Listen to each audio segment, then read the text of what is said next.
কেন জবাই করার জন্য স্বপ্ন দেখানো লাগবে? হযরত ইব্রাহিমকে আমার আল্লাহ স্বপ্ন দেখিয়েছিলেন এই জন্য। আল্লাহর ইচ্ছা ছিল না যে ইসমাইল জবাই হবে না, আল্লাহর ইচ্ছা ছিল যে আমি এই জবাই পর্যন্ত ইব্রাহিমকে নিয়ে আসতে চাই। এই জন্য স্বপ্নে তিনি এই সিস্টেমটা, ক্রাইটেরিয়াটা দেখিয়েছিলেন যে এইভাবে এইভাবে এইভাবে করে অন্তত গলা পর্যন্ত ছুরি নিয়ে যাও, জবাই হয়ে যাবে এ পর্যন্ত আমি আল্লাহ চাইনি, আমি চেয়েছি তুমি আসলে জবাই করার মতো মন তৈরি করেছো কিনা। কোরবানির শিক্ষাই তো এটাই, যার 20 দিন পরে আসতেছে এই শিক্ষাটাই দিয়ে যাবে।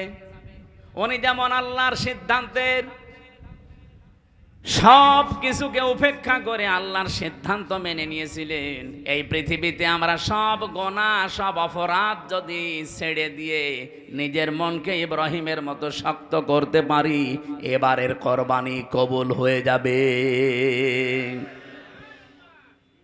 আমার ভাইরা একটু এদিকে তাকান। স্বপ্নে তিনি দেখিয়েছিলেন এই কারণে হযরত ইব্রাহিমও চিন্তা করেছেন, কি গো আমার সন্তান, আমি আল্লাহর হুকুম পেয়েছি জবাই করে ফেলবো, কিন্তু না, আল্লাহ যে গোলামিন হালিম দিলেন, কেমন হালিম এটা আমি দেখব।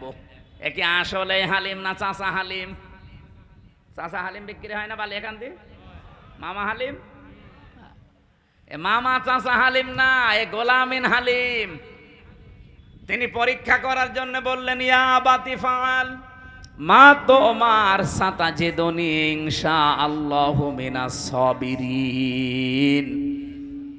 আমি স্বপ্নে দেখলাম তোমাকে জবাই দেব, এখন তোমার রায় বলো। হযরত ইসমাইল এমন হালিম ছিলেন, তিনি ডাক দিয়ে বলেছেন, হে আমার সম্মানিত পিতা, যা আদিষ্ট হয়েছেন আপনি পালন করেন, আপনি আমাকে ধৈর্যশীলদের মধ্যে পাবেন। শুধু ধৈর্যশীল পাবেন, তাহলে সবের বলতেন, তিনি সাবিরিন বলেছেন বহু বছর। তাফসিরে ফি জিলালিল কোরআন সাইয়্যিদ কুতুব লিখেছেন, তিনি সাবিরিন বললেন কেন? এই কারণে তিনি সাবিরিন বলেছিলেন, কারণ সবের বললে নিজের ভেতরে একটা আমিত্ব অহংকার আসতে পারে যে আমি শুধুমাত্র ধৈর্যশীল, এরকম পরীক্ষা দুনিয়ার কেউ দিতে পারে না। তিনি সাবিরিন বহু বছর লাগিয়ে বাবাকে জানিয়ে দিলেন, বাবা আমি নিজেকে অহংকার মুক্ত করে বলছি, আমার মতো বহু ইসমাইল দুনিয়ায় আছে, তারাও ধৈর্যের পরীক্ষা দিয়েছে, আমি তাদের ভেতরে একজন, আমার কোনো অহংকার নেই। এতটুকু মানুষ, মাত্র 14 বছর বয়স, নিজেকে অহংকার মুক্ত করার জন্য কি সাবধানে কথা বলছেন। আর আমরা অহংকার আছে না নেই? যে যখন চেয়ারে থাকে সে তখন গিয়ারে থাকে। এই যে আমি চেয়ারে আছি, আমি কিন্তু গিয়ারে আছি। হাই সাহেব চেয়ারে আছে, উনিও এখন গিয়ারে আছে। শওকত সাহেব এখন চেয়ারে আছে, উনিও গিয়ারে আছে। মনে করছে চেয়ার থেকে আর নামা লাগবে না, অথচ আমরা যখনই চেয়ারে বসেছি, চেয়ার আমাদেরকে জানিয়েছে, হামজা বেশিক্ষণ না, 1-1.5 ঘন্টা। কি কথা বলছেন না কেন? এরপরেই কিছুক্ষণ পরে তাহাজ্জুদের নামাজ শুরু হবে, এরপরে ফজরের নামাজ আরো গুরুত্বপূর্ণ। সুতরাং সারা রাত না, চেয়ারের মেয়াদ মাত্র 1.5 ঘন্টা। পৃথিবীর কোন চেয়ার কারো জন্য স্থায়ী না, শুধু একটা চেয়ার। অসিআ কুরসিয়ুহুস সামাওয়াতি ওয়াল আরদ ইলা আখিরি আয়া।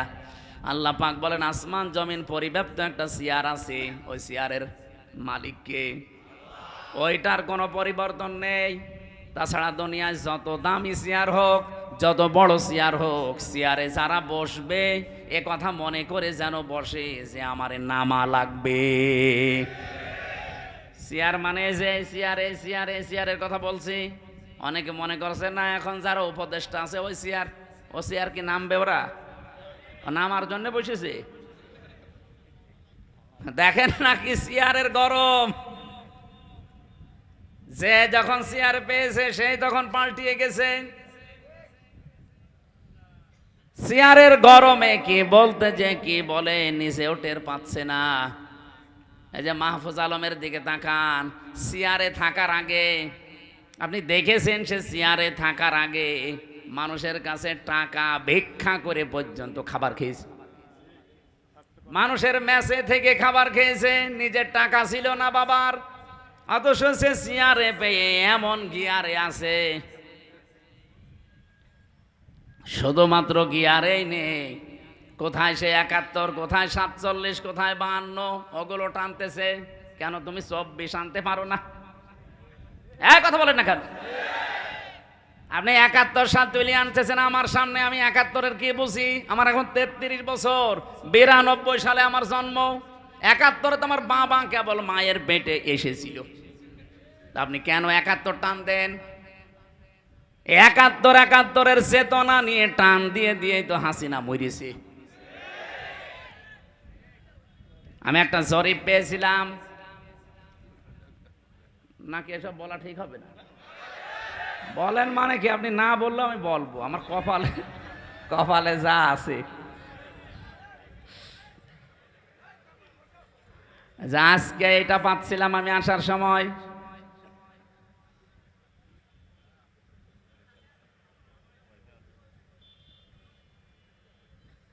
এ মনে হচ্ছে রওশনের সাথে হয়ে গেছে, এ হবে না।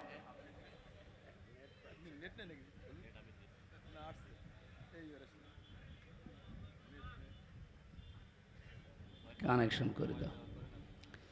সুবহানাল্লাহ ওয়ালহামদুলিল্লাহ লা ইলাহা ইল্লাল্লাহ, সুবহানাল্লাহ ওয়ালহামদুলিল্লাহ লা ইলাহা ইল্লাল্লাহ, লা ইলাহা ইল্লাল্লাহ মুহাম্মাদুর রাসূলুল্লাহ।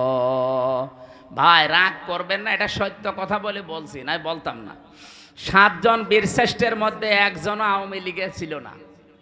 এটাকে আমি বানিয়েছি ইতিহাস। 11টি সেক্টর কমান্ডারের ভেতরে একজনও আওয়ামী লীগের ছিল না। 68 জন বীর উত্তমের ভেতরে একজনও আওয়ামী লীগের ছিল না।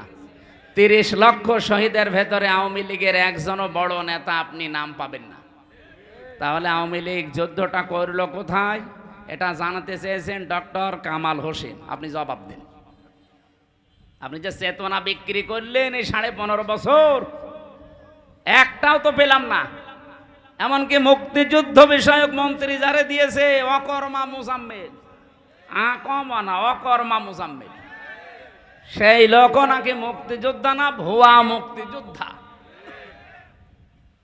এ পাগলে এমন তালিকা করেছে, যাদেরকে আপনি যুদ্ধ অপরাধী বানাবেন তাদের না বানিয়ে সব বানিয়েছে আওয়ামী লীগের আর বিএনপি। আরে ভাই, আপনি যদি জামাতের 1000 দিতেন তাও এ দেশের মানুষ বলতে এটা ঠিক আছে। জামাতের মাত্র দিয়েছে 37 জন, তাও 13 জন মরে গেছে। এই অকর্মা মোজাম্মেল রে শুধু এই মন্ত্রণালয়ে বসিয়ে শুধু খাওয়িয়েছে, কোনো কাজ ছিল না। কোন কারণে ওরে বসিয়েছিল আল্লাহ জানে, আর যে পালিয়েছে ও জানে। আমার কথা শোনেন, বাস্তবতা কিন্তু এইটাই। চেয়ারে থাকলে আপনি গিয়ারে থাকতে পারেন না। পৃথিবীর কোন চেয়ার যেহেতু স্থায়ী না, ইসমাইল নবী এইটার ইঙ্গিত দিয়েছিলেন সবিরিন বলে। হে বাবা, আমি অহংকার মুক্ত থাকতে চাই, কারণ কোন মানুষের ভেতরে যদি যাররা পরিমাণ অহংকার তৈরি হয়, জান্নাত তার জন্য হারাম। কি সচেতন ছিলেন তারা অহংকারের ব্যাপারে। এত বড় কঠিন পরীক্ষায় অবতীর্ণ হতে যাচ্ছেন, তারপরেও তিনি নিজেকে বাঁচিয়েছেন। ইনশাআল্লাহু মিনাস সাবিরিন, এতটুকু বললেও হয়েছে তো। এর আগে তিনি জুড়ে দিয়েছেন সাতাজিদনি, সিন লাগিয়ে দিলেন কেন? সিন সাফা কদ লাম এরকম 13টা অক্ষর আছে।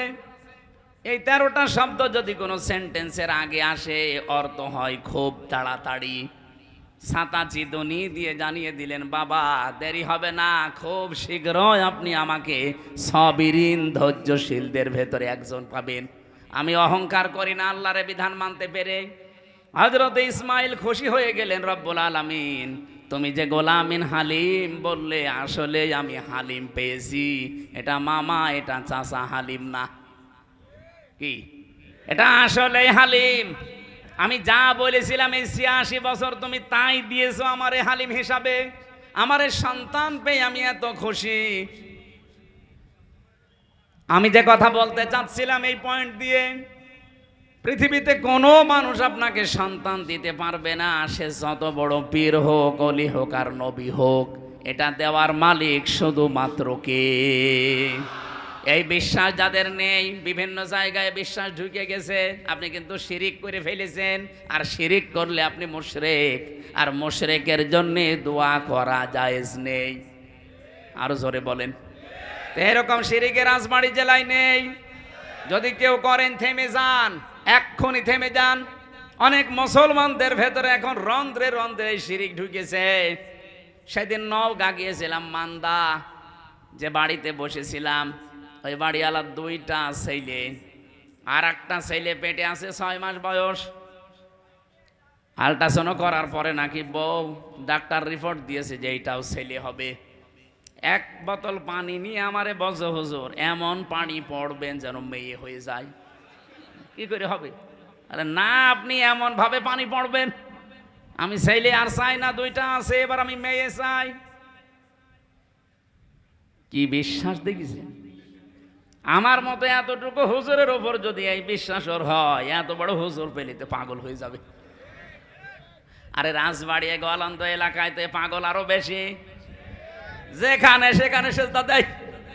আপনি গোয়ালন্দ মোড় থেকে দলের দিয়া ঘাট পর্যন্ত যান, কত পাগলের মেলা দেখতে পাবেন। হরেক রকম পাগল দিয়ে মেলাইছে মেলা।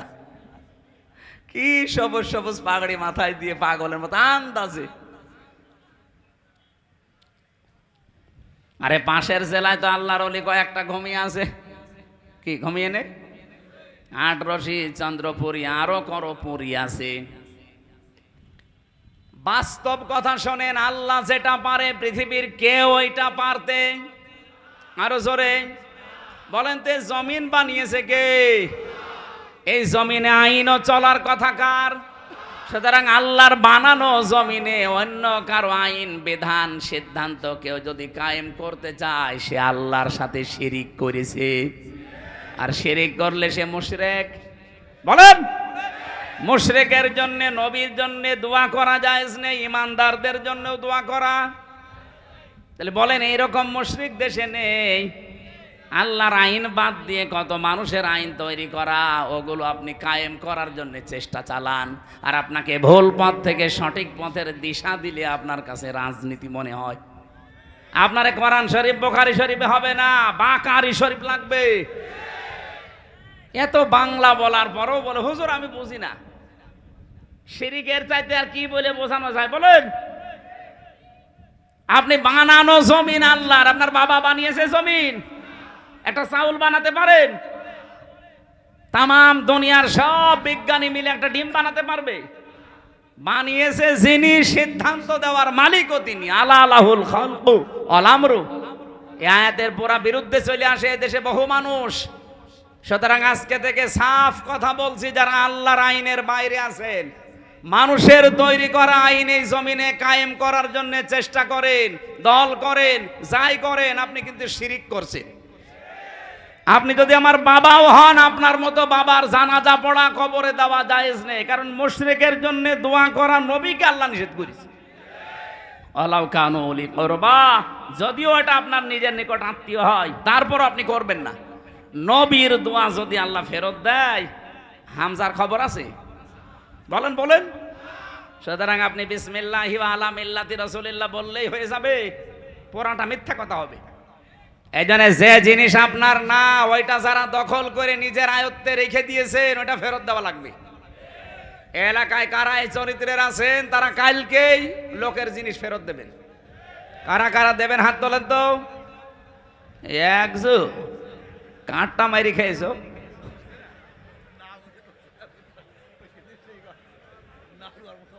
দুই নাম্বারে বললেন ওয়াল ইয়াতাবাওয়া মাকআদাহু মিনান নার। এটা আরো কঠিন। সে যেন নিজের জায়গা জাহান্নামে একটা স্থান তৈরি করে নিল। বলেন নাউজুবিল্লাহ। এই জন্য যার যতটুকু আছে এটা নিয়ে সন্তুষ্ট থাকেন। মানুষেরটাই খাবলা মারবেন না, হামলা দেবেন না। কিয়ামতের দিনে আকৃতি জীবনেও থাকবে না, কুকুর হয়ে উঠবে। আমার ভাইরা, আমি আর নিচে নামলাম না।